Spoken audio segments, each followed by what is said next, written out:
Muito prazer a todos. Meu nome é Aira Bonfim, tenho aqui meus 38 anos.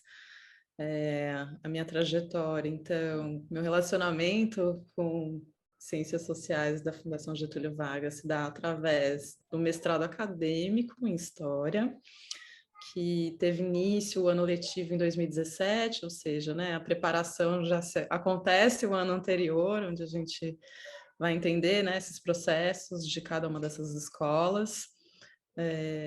Foi um processo uma escolha que envolve também a escolha de um espaço de pesquisa, que era o Rio de Janeiro, né, em conjunto com um histórico de evidência, assim, né, dos projetos de pesquisa do CPDOC.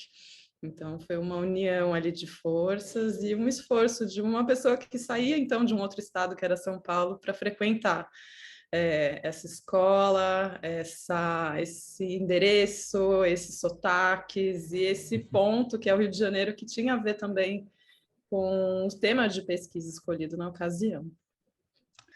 A minha graduação primeira de vida se dá em 2003, na Unicamp, em Campinas, num curso de graduação e licenciatura em artes visuais. À época se chamava artes plásticas, né? Essa formação de linguagem das artes. E na sequência eu já dou início a algumas especializações que me ajudam a entender esses processos de pesquisa que estão atrelados a uma pesquisa acadêmica, mas também a algumas experiências de trabalho, né? Então, o Centro de Estudos da Maria Antônia, que é uma instituição vinculada à USP em São Paulo, vai ser o segundo lugar onde eu vou fazer uma formação em arte e educação, uma vez que era minha área de atuação naquele momento. E na sequência, então, já começando a se conectar, né, com o mestrado, eu decido entrar para a FESP, que é a Escola de Sociologia e Política de São Paulo, onde eu vou fazer uma especialização em estudos brasileiros. E nessa ocasião, então, eu começo a fazer uma transição de área, né, das artes para as ciências sociais, para a história, para esse universo das ciências humanas, e também organizar esse projeto de mestrado, né? Então, acho que é muito oportuno também esse espaço, esse tempo, né, de entender as perguntas, entender as nossas fontes, entender o que a gente quer com o tempo do mestrado, que também, né, já vai demandar da gente ali pelo menos 2, 3 anos de empenho.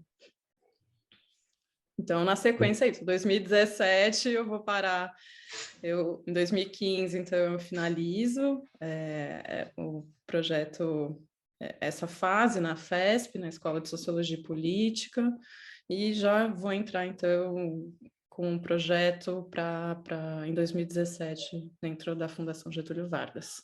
No meu caso, eu tive uma trajetória em 4 escolas diferentes, e nenhuma delas eu posso dizer que foram experiências similares, todas foram muito boas.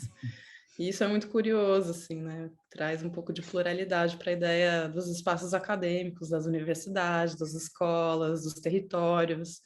Então, isso foi muito importante, pensar que fazia sentido, inclusive, fazer um deslocamento entre estados, sair de São Paulo e ir para o Rio de Janeiro, e o que, que eu encontrava lá, né? Então, não era as mesmas coisas que eu encontrei nas outras escolas, né? Então, eu encontrar outros espaços físicos, outras relações, inclusive pessoais, né, minhas, com aquela proposição de fazer uma pesquisa de mestrado.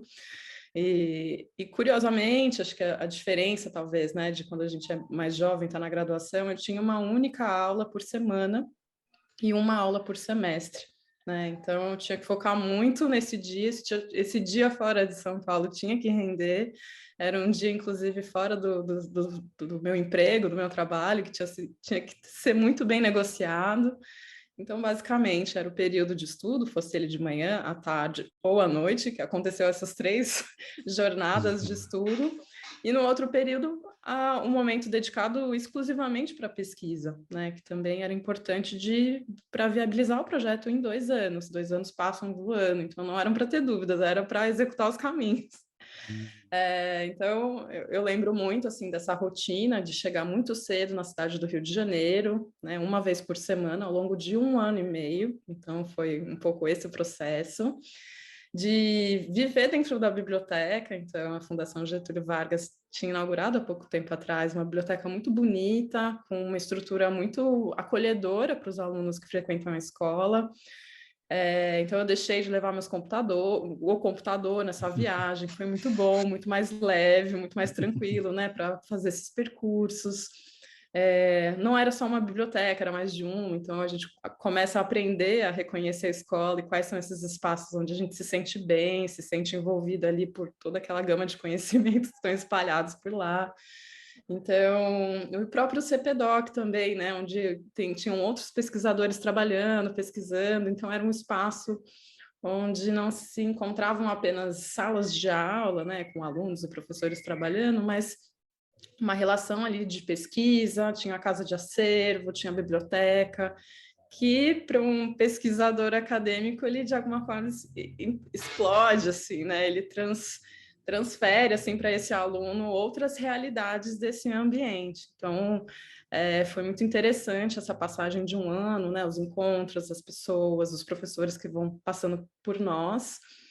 Era muito legal poder pensar que a gente tinha um conjunto de aulas em conjunto com os alunos de doutorado, então a gente também estava junto dentro desse ambiente classe, trocando pesquisas completamente diferentes, em tempos de vidas diferentes, com experiências anteriores diferentes. Então, apesar de ser um curso de história, as formações iniciais da composição desses alunos eram completamente diversificadas.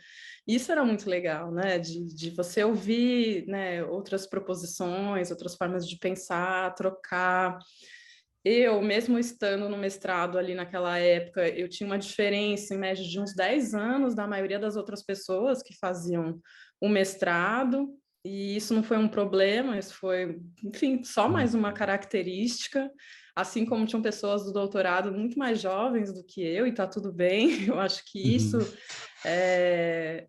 desconstrói um pouco dessa ideia, né, de uma escadinha ou de uma formação automática. Eu acho que a gente pode, né, desconstruir, inclusive, esse ambiente acadêmico a partir dessas proposições, né? A diversidade estava inclusa dentro desse curso de História da Fundação. Então, eu lembro, assim, dessas características, né, de sempre ser tudo muito diferente e fazer muito sentido com aquilo que eu estava buscando, com as minhas necessidades, seja dentro de uma biblioteca, dentro da sala de aula. Eu não estava num curso necessariamente onde eu sabia onde ia chegar, porque me tiravam do lugar comum, ou de um lugar seguro o tempo inteiro, e estava tudo bem. Eu acho que isso faz parte do que a gente pensa como um desenvolvimento intelectual. Eu, talvez, diferente de algumas pessoas, eu não tinha o mestrado como um objetivo de vida, eu tinha uma curiosidade, eu tinha uma vontade, mas eu também tinha medo, tinha receio, como a maioria das pessoas.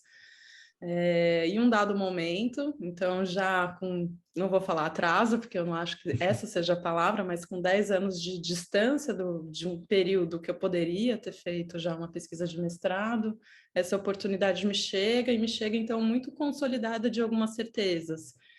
Uma delas, por exemplo, que alcançar essas ferramentas, né, de se pensar como um historiador desse nível acadêmico, seria uma ferramenta muito interessante de, primeiro, ser elaborada, de ser dominada, de ser alcançada, para depois, então, a gente negociar em outros lugares, né? Então, pensar esse campo acadêmico como um campo político também, onde eu precisava dialogar, né? A minha pesquisa curiosamente, vai trazer temas que estavam muito vigentes naquele período, né, de 2015, 2017, com o tema de mulheres, essa desconstrução dessas narrativas hegemônicas, né, falar de futebol também, que era um tema muito que está em disputa também, né, os temas populares, né, que vão alcançando a academia aos poucos, e sempre tem, às vezes, algumas pessoas que têm ali um pé atrás. Então, essas negociações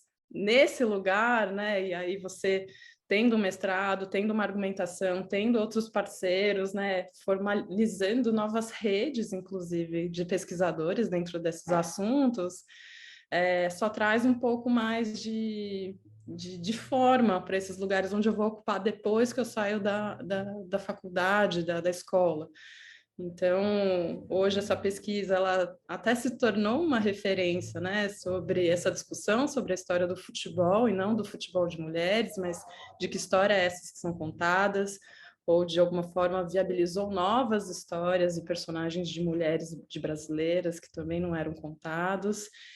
E hoje, fora da academia, né, fora num sentido assim físico mesmo, porque eu acho que a Uhum, gente nunca sai, a gente pode dividir esse conhecimento, a gente pode dividir essa ferramenta com outras pessoas que talvez nunca entrem nas catracas de uma fundação como a Getúlio Vargas, né? Então, uhum, a gente transforma, no meu caso, seja por instituições culturais, esportivas, inclusive nas instituições esportivas que estão pautando, né, o esporte nacional e internacional, a gente consegue levar esse, transitar com esse conhecimento acadêmico e ao mesmo tempo fazer ele explodir, pluralizar com outras pessoas que talvez nem almejam pisar nesses lugares. Então, politicamente falando, a gente consegue tornar o conhecimento acessível, a gente consegue refletir, no nosso caso, olhando para o passado, mas pensar futuros mais inclusivos, mais democráticos, e é possível sim fazer isso com conhecimento, né? Então, eu vivo na prática essa sensação de um dever cumprido, que a minha dissertação não está dentro de uma biblioteca, ela não é só minha, ela está em desconstrução o tempo inteiro, e tudo isso eu devo a essa experiência final, assim, né, que chancelou, né, os meus pensamentos, a minha forma de pesquisar e que tem disponibilizado assim essas fontes, esse lugar acadêmico para mais e mais pessoas.